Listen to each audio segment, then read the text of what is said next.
Cette semaine, nous avons pris notre envol en direction de la Guadeloupe pour rencontrer une candidate inédite. Anaëlle, âgée de 23 ans, maquilleuse professionnelle et actrice, a accepté de relever le défi mode de Miroir Créole. Parce que je suis toujours partante pour de nouvelles aventures et je trouvais ça sympa de partager cet aspect de ma personne avec vous. Donc je me suis dit que ça aurait été intéressant. Pour commencer la semaine du bon pied, notre candidate a bénéficié d'une séance bien-être. Moi, je fais du massage et j'associe en fait la pratique du massage au magnétisme. Donc, ça veut dire que je vais vraiment travailler en fait sur les nœuds, sur les nœuds physiques en fait, et les nœuds énergétiques. C'est avec un corps reposé et léger qu'Anaëlle a entrepris une virée shopping dans le but de dénicher son look de la semaine. Alors j'ai choisi pour thème élégante en short ou en pantalon. Du coup, par rapport à la thématique, j'aimerais m'orienter vers des pantalons plutôt larges, assez... c'est quelque chose d'évasé, de fluide, etc. Après, si je tombe sur de jolis shorts, je verrai ce qu'il y a en boutique en vrai. Les difficultés, ce serait plus pour l'assemblage des tenues, puisque j'aime pas du tout assembler des tenues. La plupart du temps, je me mets en robe ou en combi, enfin quelque chose qui se suffit à lui-même. Du coup, devoir assembler les vêtements, ce sera la partie que j'apprécierai le moins, je pense.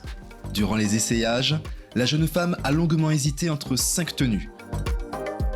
La première tenue était composée d'un ensemble pantalon, haut et kimono qui respirait l'élégance et la féminité.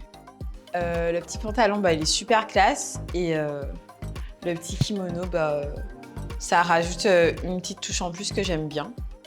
La seconde tenue, quant à elle, se composait d'un blazer short vert, une association très tendance qui allait à merveille à notre candidate.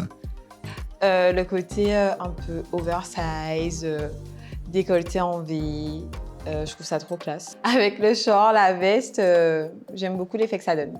Pour la troisième tenue, Anaëlle a enfilé un élégant pantalon palazzo associé à un crop top, une tenue polyvalente qui convenait à toutes les situations. Alors moi, du coup, j'aime trop cette tenue.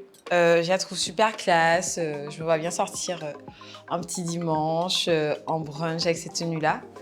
Puis notre jeune candidate a succombé à un look total blanc composé d'une chemise brodée et d'un short léger en coton. J'aime beaucoup tout ce qui est broderie anglaise. Je trouve que c'est super classe et que en fait, ça fait tout le travail de la tenue. Pour la cinquième et dernière tenue, Anaëlle a enfilé un ensemble décalé et très contemporain, composé encore une fois d'un célèbre pantalon palazzo et d'un crop top marron. Du coup, moi, j'aime beaucoup la cassure qu'il y a entre les deux, le côté un peu bohème du pantalon et le côté un peu plus streetwear du haut. Je trouve que ça fait un bon mélange. Du coup, étant donné toutes les pépites qu'il y avait en boutique, ça a été un peu difficile de faire un choix, mais je suis assez satisfaite, donc j'espère que ça va vous plaire. Ensuite, Anaëlle s'est rendue chez le coiffeur pour rafraîchir sa coiffure. Du coup, moi, je veux un dégradé avec mon petit trait sur le côté. On fait comme d'habitude, simple et efficace. Une fois sa coupe de cheveux reprise en main, notre candidate a pu profiter d'un moment de détente avec un gommage du visage. Un gommage du visage à base de bave d'escargot. Enfin, Anaëlle a procédé à la dernière étape de sa semaine de défi, la séance de mise en beauté. La jeune femme a choisi d'adopter un maquillage nude et lumineux.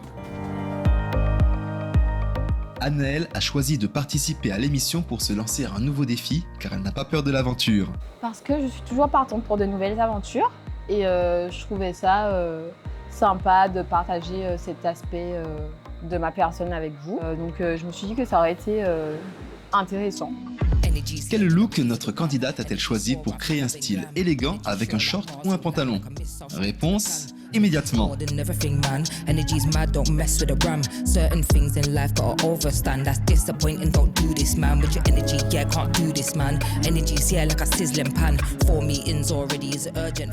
Franchement, j'adore. Je suis vraiment à l'aise dedans. Je trouve que c'est une tenue qui sort de ma zone de confort et en même temps, ça me ressemble. Donc je suis contente. Du coup, j'ai choisi une chemise un peu marron avec un bas blanc assez évasé, assez confortable, assez léger et aérien, avec un petit sac, parce que je trouvais que ça allait bien ensemble, et des talons transparents. Je trouve que lorsqu'on va le haut, on s'attend pas à voir le bas. Et quand on voit le bas, on s'attend pas à voir le haut. Mais lorsqu'on les voit ensemble, on se dit ah ouais, it makes sense. Bah écoute, c'était une expérience très sympathique avec une équipe au top. Et je me suis beaucoup amusée. Et c'est un peu pour ça que je suis venue. Donc je suis contente et satisfaite de mon expérience. À aucun moment je me dis ah bah non, ça ira pas ma morphologie ou quoi. Donc je porte ce qui me chante quand ça me chante. Et si ça passe, bah tant mieux. Si ça passe pas, bah tant pis quoi. Oui, je m'assume à 100%. C'est le cœur léger et l'esprit rempli de souvenirs qu'Anaëlle quitte l'aventure Miroir Créole. Cette semaine de défi lui a permis de sortir de sa zone de confort tout en soulignant l'importance d'assumer son corps, quelle que soit l'occasion.